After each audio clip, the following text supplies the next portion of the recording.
People clutching their last few dollars might find themselves on the brink of despair. That puts them at risk of slipping into psychological poverty traps, vicious cycles of financial distress and mental illness building on one another, making poverty and disorders like depression harder and harder to escape. Freeing people from these traps requires inexpensive solutions on a large scale. Hoping to inform these solutions, a new review in Science highlighted studies that examined psychological poverty traps. With a few exceptions, much of the research took place in developing countries when changes in policy or climate affected people's financial standing and mental health. One study in Indonesia compared depression and suicide rates among different villages receiving cash transfers from a government program.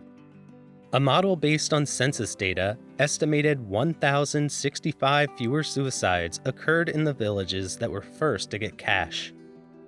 The same study tracked the village's rainfall totals, which can affect farmers' incomes.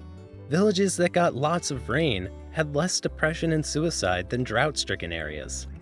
Another program in Oregon chose a group of low-income adults by lottery to receive free health insurance worth $500 to $750.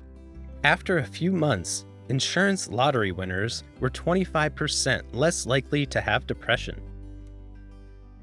In addition to studies linking income changes to depression, the review noted the other side of the coin: low-cost depression treatments that improved economic outcomes. A randomized trial in Goa, India, tested the effects of cognitive behavioral therapy on depressed adults, many of them unemployed, at a cost of $66 per person. Lay counselors encouraged people to focus on activities they enjoyed, say gardening or music, to ease their negative thoughts and attitudes.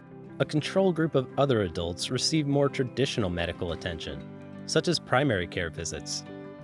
After 12 months, adults in the experimental group were 60% more likely to have recovered, and they worked on average 2.3 more days a month, giving them the chance to make more money. In Pakistan, pregnant women volunteered for a similar program that offered cognitive behavioral therapy from lay counselors. A control group simply received visits from primary care doctors who advised them on issues like immunizations and breastfeeding. After just 6 months, women receiving therapy were less than half as likely to be depressed as the control group. 7 years later, they had also gained more say in their family's spending decisions. Their children even ended up attending better schools, suggesting the therapy's benefits might span generations. Programs like the ones in India and Pakistan have since been adapted to treat maternal depression in the United States and Canada.